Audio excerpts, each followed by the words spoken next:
Who's still awake? Raise your hand. You want to get up and get some circulation going? No? Oh my God. Okay, I'll keep this short and I'll try to make it lively. Okay, everyone in the room knows that people spend a lot of time in front of screens, right? And what Sevenload is about is that all those screens are becoming interactive, all of them, including the TV screen. And so those of you who work in the media business, who works in the media business? Now, you know this old debate about lean forward and lean backward and lean sideways. We think that's bullshit. That's not what it's about. People increasingly are not going to decide whether they're the total potato couch or the hunched over the laptop interactive person. There's a paradigm shift that's going on. The way people interact with content and with each other has changed, right? So it's anytime, anywhere, it's whenever, on demand. And there's an interesting aspect. This is not about, hey, you know what, Facebook is the new thing on the block. Social interaction adds a dimension to content. So that means if you like a movie and you talk about the movie with people you respect, that conversation has a value in itself. And that has always taken place. 40 years ago, there already was that conversation, except it didn't take place in a digital environment, and you could only do it with people you're physically close to, who are not necessarily the people who are interested in what you're interested in.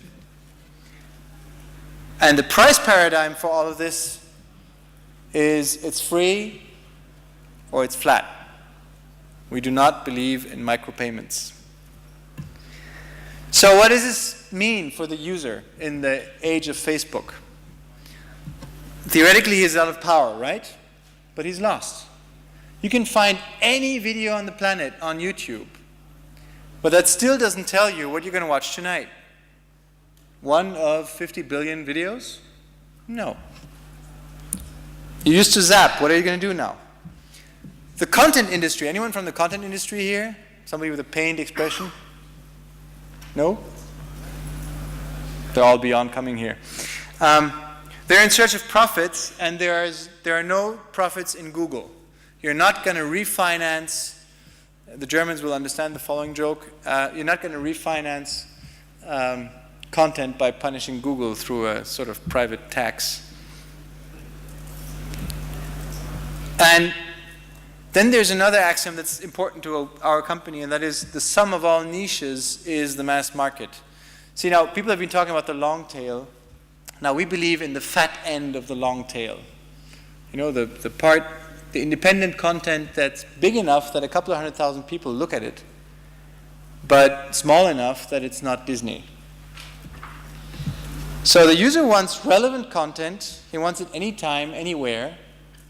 And you just heard the content industry has a problem, and media has changed because it's socially interactive. So what does it mean? It means the world is changing. TV's strength in the ideology of marketing guys is it's moving pictures, it has sound, it's emotional, right? But nothing is more emotionally compelling than your friends. So that means that if you take all that together, don't try to understand this chart, you're too tired, but the lower part, it means it's programmed. Somebody has decided what you're going to watch. The big YouTube egg means, hey, I can type in a keyword and find any video I want. And the next big thing, because when you draw a chart like that, you always have to be in the upper right corner, right? You've made a mistake if you're not in the upper right corner. The next big thing is social search, social recommendation. And social recommendation as a tool for finding stuff is more powerful than robot search on Google. That doesn't mean it's going to replace YouTube. People want to search. But it means it will add a new layer to how you interact with people and with media. Facebook is now the largest photo sharing site in the world, not Flickr. And the Facebook metrics, they flatlined around 2007 because people had put up their address books and, okay, all my friends are on Facebook, so what? Poke, poke, virtual beer. But then Facebook invented the tagged photo. Now that's awesome. That's content, it's a photo, and it's tagged, it's socially relevant. I'm on that picture. Better make sure it's not an embarrassing picture.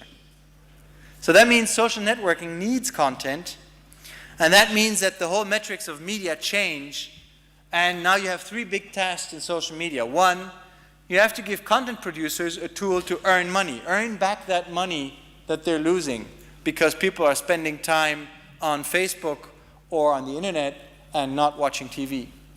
To do that, you have to create sticky audiences because most of that money is going to come from advertising. So you attract the advertising big spenders. And if you want to create those audiences, you better give users a reason to come back and to share. This is the only complicated chart. Please be attentive just for 10 seconds, okay? I'm going to walk over to the chart to explain it. I'm going to scream at the top of my lungs because I don't have a microphone. So this means in traditional media, you sell at $20 to $150 CPM. No one watches your ad. One customer costs up to $200. It sucks, and that's why only certain industries who can afford it do TV advertising. In comes Google around 7 years ago and invents the ultimate price breaker by a factor of 100 because it doesn't matter what you pay as a CPM. People click on the ad because it's a keyword they were looking for, and a customer costs $2. What does Google do? Grab 60% of the advertising market if you count it right. In come we, and we say, that's great for advertisers, at least if they're interested in lead generation. The branding guys, they're pitching around about how there's no more branding and it's only about keywords. And there's no money for the content producers. So we say, well, what if we drove up the conversion by creating really relevant sticky audiences and then pricing it right so that per unit we can pay content owners enough money and it still only costs you up to $2 to get a customer. That's the metric core of our business model. That's a new thing. We're not the only ones doing it, but we're not bad at doing it. Maybe we're the best. And 26 euro average net CPM. Anyone in the room in an online media business having a higher net CPM? Ha! So to sum it up, we get premium content, and yes, we have Disney and MGM and Fox and National Geographic and all that kind of stuff. We attract valuable user audiences. We get advertisers to actually pay the audience value, and that incentivizes content owners because they get a fair share. They get 50% plus of our net CPM. And we attract content, and big news for you guys, oh, you all know this already, sorry, but online video is not about the 3.5-minute clip. There's 11 minutes, 17 minutes, 22 minutes, 45 minutes, an hour and a half, whatever you want. And it's across a wide range of different content types. And what we do is we aggregate the stuff, we clear the rights, we enable the social interaction I talked about, which, remember, adds a layer of value to the content. We reformat it if necessary, and we earn money from advertising, a little bit from paid content, but only on a flat fee, and from licensing it back to people who want to have the content, for example, Vodafone, on their mobile phones. So we enable audiences around the world to interact with the content they value most. And if you think this is small, well, back in '71, P&G spent only 5% of their money on TV ads. 4 years later, it was pretty bad to be in the print business. It still is, right? Because they were spending 70% on TV. And by the way, there's a similar metric for search engine and performance marketing, and the same thing is going to happen with social video. The size of the market, the whole market is growing very fast. If social media and online video only get 10% of that new digital market, that's $6.5 billion in 2011, potentially at least. And remember, it's multi-screen, so it's not the web.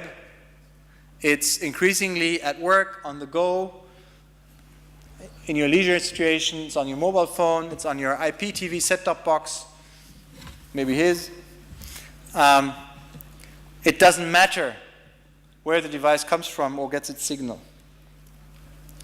IPTV devices will supplant the classic approach to web consumption within 5 years. There is not one TV maker or set-top box maker that doesn't have a DSL connection planned for the next 2 years. In fact, a lot of them are out for Christmas.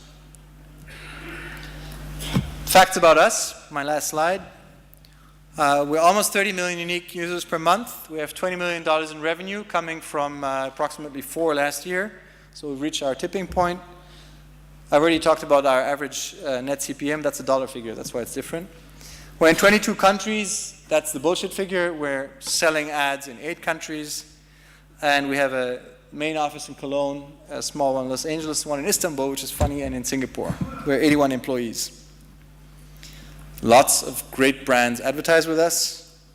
And this is a little piece of wisdom I want to share with you from MIT, which is an indirect shareholder in our company. Who knows what that is? Okay, you know the joke. Cash flow is more important than your mother. Joke's getting stale. All right. Meet me in social media. Thank you for your attention.